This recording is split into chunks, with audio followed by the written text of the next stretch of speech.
I never imagined my son's college graduation would end like this. The ceremony at the University of Minneapolis was perfect. Blue skies, proud families, and the infectious joy of accomplishment in the air. Nathan had worked incredibly hard for his business degree, and I couldn't have been more proud. But what should have been one of the happiest days of our lives turned into something else entirely. I'm Anna, and after 25 years of marriage, I thought I knew my husband Benjamin. We'd built a comfortable life in Minneapolis, raised our son, and I believed we were happy. I worked as a financial advisor while Benjamin managed his own consulting firm. We weren't wealthy, but we'd saved carefully over the years, planning for retirement and our son's future. That afternoon, as we gathered for photos after the ceremony, Benjamin was acting strangely. He kept checking his phone and glancing around nervously.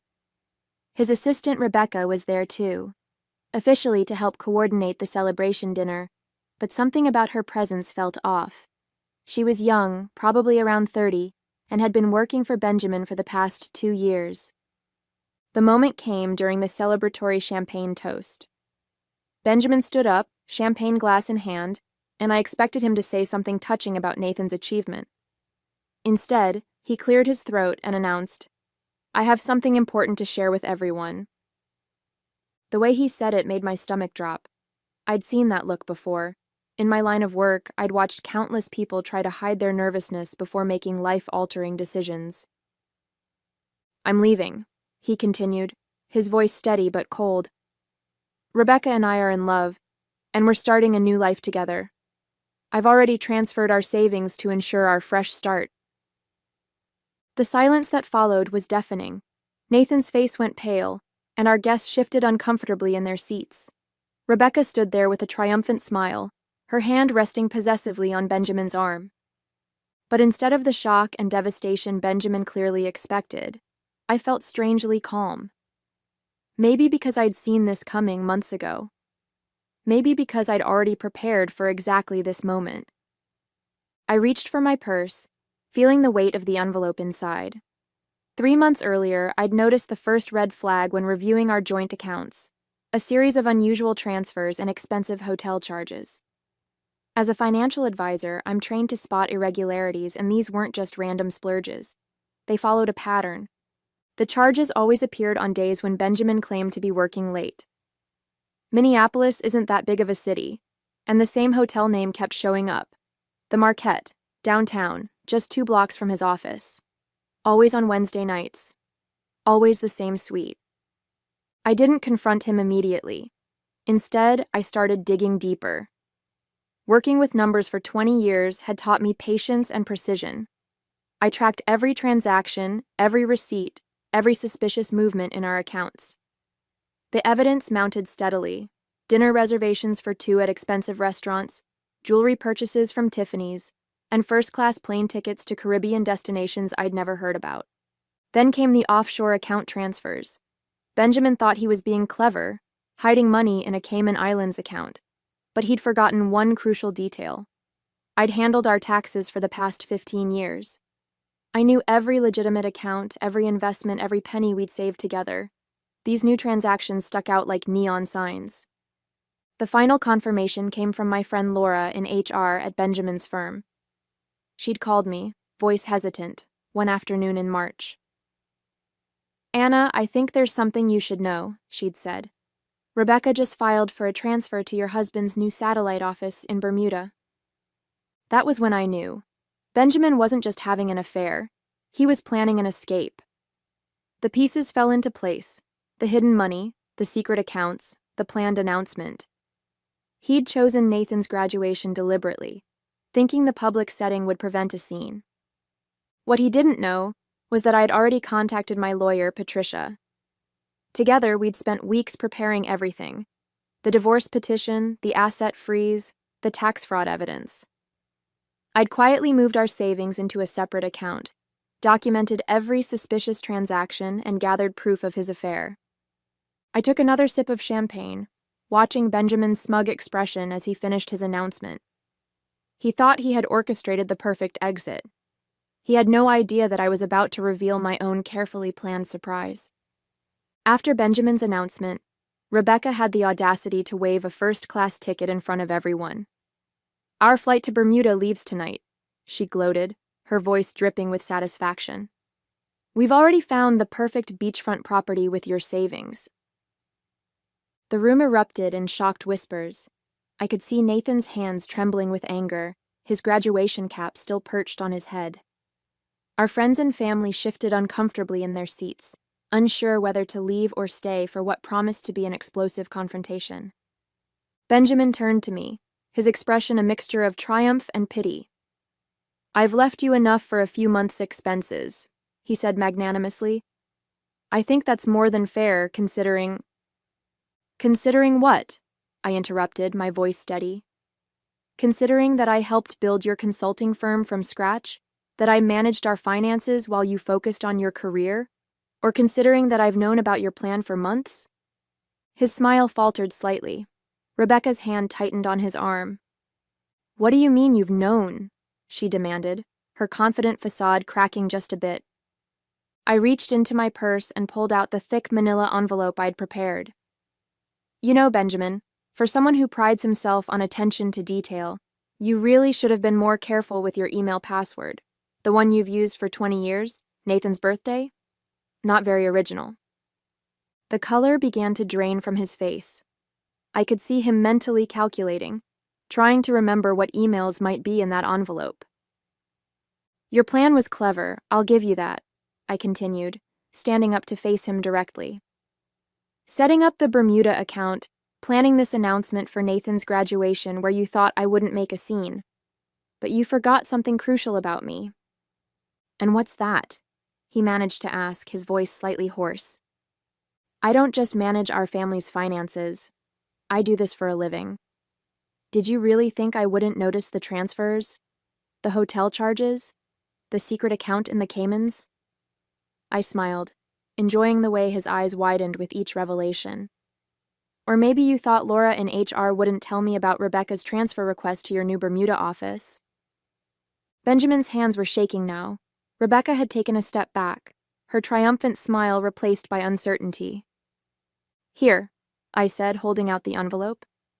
"Before you leave for your new life, you might want to look at this. Consider it my graduation gift to you both." As Benjamin took the envelope with trembling fingers, I savored the moment. Everything I'd discovered, everything I'd prepared, was about to come to light. And the best part? He had no idea what was coming next.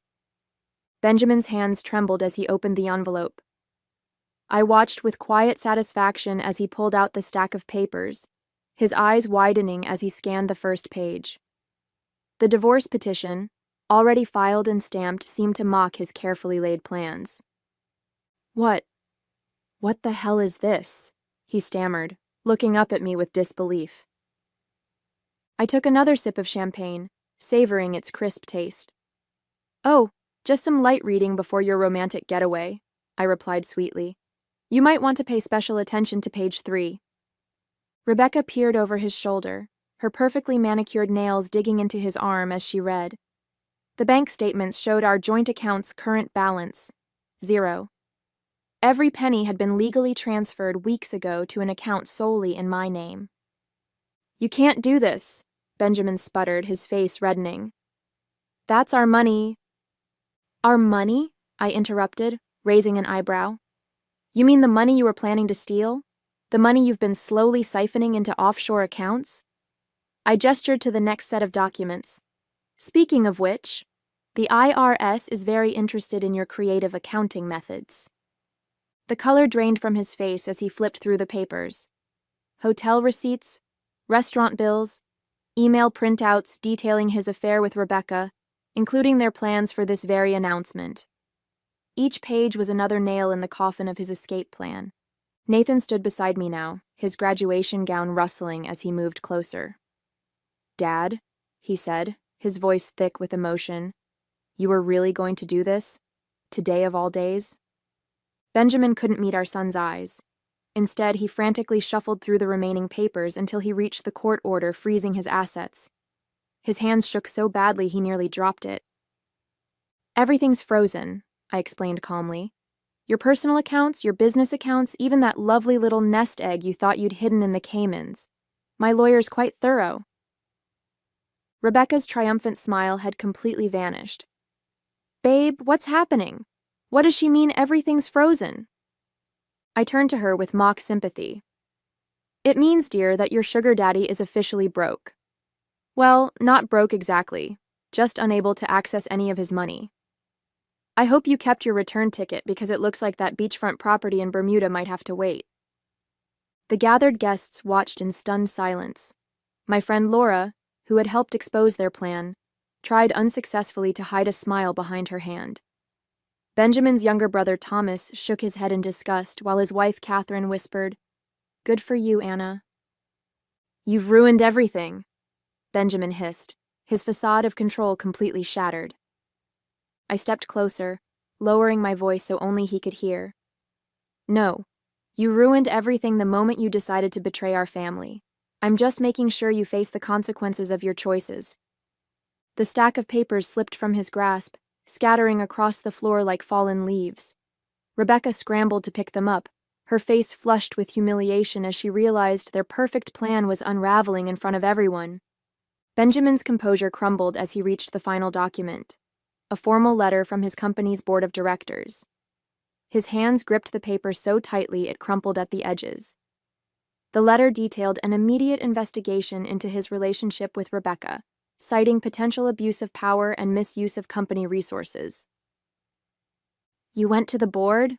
he whispered, his voice hoarse with disbelief. "Actually, I didn't have to," I replied calmly. "It seems someone else noticed your inappropriate behavior with a subordinate. The ethics committee has been watching you for months." Rebecca's face went pale. "What does this mean for my position?" "Well," I said, setting down my champagne glass, "I believe the HR term is immediate termination. Though given the circumstances, finding another job in Minneapolis might be challenging." Benjamin suddenly straightened, attempting to regain control of the situation. "This is ridiculous. I built that company from nothing. They can't just—" "They can, and they have," I cut in. "The board's quite concerned about potential lawsuits. Apparently, you're not the first executive to think he could use his position to pursue younger employees." Nathan stepped forward, his graduation cap now in his hands. "I can't believe you did this, Dad. To Mom, to our family, to everything we've built." "Son, you don't understand," Benjamin pleaded, reaching for Nathan's arm. "Sometimes marriages just don't." Nathan jerked away from his touch. "Don't try to justify this.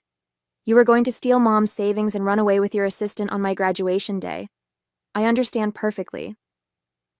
Rebecca, now gathering her composure, attempted to salvage what she could. "Benjamin, they can't prove anything about us. We can fight this." I laughed, the sound sharp and clear in the tense atmosphere. "The email thread where you both planned this entire scheme, including today's announcement, the hotel receipts, the witness statements from your co-workers? I think they can prove quite a bit." Several of our guests had quietly slipped away, but many remained, watching the scene unfold with a mixture of shock and fascination. Benjamin's brother Thomas approached, placing a supportive hand on Nathan's shoulder. "How long?" Thomas asked, his voice heavy with disappointment. "How long have you been planning to abandon your family?" Benjamin's silence was damning. Rebecca answered instead, her voice shrill with defensive anger. "We've been in love for 18 months. We shouldn't have to hide it." 18 months? I mused, tapping my chin thoughtfully. "Interesting. That's exactly how long I've been documenting everything. Every transaction, every meeting, every little lie. I had a feeling it might come in handy someday." The weight of realization crashed over Benjamin's face. While he'd been meticulously planning his escape, I'd been 2 steps ahead, quietly building an ironclad case against him. His perfect plan, his dreams of a new life with his young assistant, his carefully hidden money, all of it was slipping through his fingers like sand. Benjamin made one last desperate attempt to salvage his crumbling world. "Anna," Be reasonable, he said, lowering his voice to the persuasive tone he'd used so often in business negotiations. We can work something out, split everything 50-50, keep this civil. 50-50? I echoed, genuine amusement in my voice. Of what exactly? The money you tried to hide? The company that's about to terminate you? Or perhaps you mean the house that's solely in my name? His head snapped up. What do you mean solely in your name? Remember last month when you were too busy to attend the mortgage refinancing meeting? You just signed the papers I brought home. I smiled, watching comprehension dawn on his face. You really should read documents before signing them, Benjamin. The house has been transferred to my name only. Rebecca grabbed Benjamin's arm, panic rising in her voice. What about the Bermuda property, our deposit? Frozen, along with every other transaction you've made in the last 6 months, I replied, though I suspect the property developer might be interested to know the funds were obtained fraudulently. Benjamin's face contorted with rage. You vindictive Dad! Nathan's sharp voice cut through the air. Don't you dare finish that sentence. The remaining guests watched in stunned silence as Benjamin's carefully crafted facade finally shattered completely. His shoulders slumped, and for the first time, he looked his age. I've worked with your lawyer, Patricia, I continued calmly. She's prepared a fairly generous settlement offer considering the circumstances. You can sign it now, or we can let the judge decide after reviewing all this evidence. Your choice. Rebecca stepped away from Benjamin, her young face etched with dawning horror. You promised me security, she whispered to him. You said we'd have everything we needed. Oh, honey, I said, almost feeling sorry for her. He promised me security too 25 years ago. Look how well that turned out. Thomas approached his brother, disgust evident on his face. The family lake house you've been maintaining for Mom and Dad, have you been using that for your little rendezvous too? Benjamin's silence was answer enough. I'll tell them myself, Thomas spat. They should know what their son has become. Nathan, still in his graduation robes, squared his shoulders. I think it's time for you both to leave, he said, his voice steady despite the emotion in his eyes. You've ruined enough of today already. I watched as Benjamin's world collapsed around him. His son's graduation, which he'd chosen as the stage for his grand exit, had instead become the scene of his ultimate humiliation. The whispers and stares of our guests, the disgust on his brother's face, the rejection in his son's eyes. It was all crashing down on him at once. The settlement papers will be at Patricia's office on Monday, I said, gathering my purse. Don't bother trying to access any accounts before then. And Benjamin? I paused, meeting his defeated gaze. I suggest flying coach to Bermuda. First class might be a bit out of your price range now. As Benjamin and Rebecca slunk away from the graduation celebration, I turned to our remaining guest with a bright smile. Well, now that the unexpected entertainment is over, shall we properly celebrate Nathan's achievement? Laura rushed forward to hug me. Anna, that was absolutely brilliant, she whispered. I've never seen Benjamin speechless before. Nathan wrapped an arm around my shoulders. Mom, I can't believe you've been planning this for months without letting on. How did you stay so calm? Years of handling other people's finances taught me patience, I replied, squeezing his hand. And watching your father's schemes fall apart was worth every second of waiting. Thomas raised his glass. To Anna, who just gave us the most satisfying show of justice I've ever witnessed.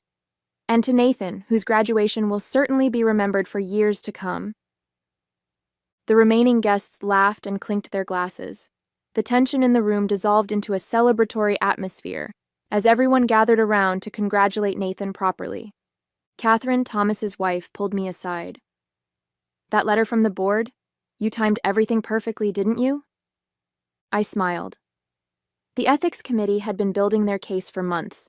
I just made sure their announcement coincided with his planned escape. Timing is everything in finance. And revenge. As we moved the celebration to the restaurant I'd reserved, notably not the one Benjamin had planned to use, I felt lighter than I had in years. The weight of Benjamin's betrayal and deception had been replaced by a sense of triumph and freedom.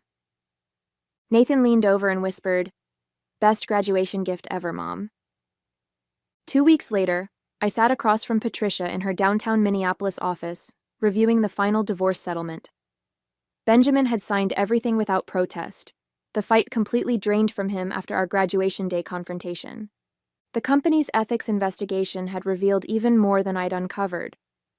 3 other young assistants had come forward with stories of Benjamin's inappropriate behavior. The board had terminated him immediately, his reputation in the business community thoroughly destroyed. Rebecca, facing her own professional crisis, had quickly abandoned their plans for a new life together. Last I heard, she'd moved back to Chicago to live with her parents, her dreams of being a trophy wife in Bermuda thoroughly shattered. The house is secure, the assets are protected, and the tax fraud evidence has been handed over to the proper authorities, Patricia said, organizing the final papers. I'd say this is one of the cleanest divorces I've handled despite the circumstances. Nathan, who'd accepted a job offer in Minneapolis, took me to dinner that evening. "You know, Mom, I've been thinking about what you did, how you handled everything so strategically. Would you consider doing some financial consulting for my new company?" I smiled, touched by his faith in me. "I might be interested, though I hope you've learned to read the fine print on any documents before signing them." He laughed. "Trust me, that's one lesson our whole family won't forget." As we enjoyed our dinner, I felt at peace. Sometimes the best revenge isn't just about getting even, it's about emerging stronger, wiser, and ready for whatever comes next.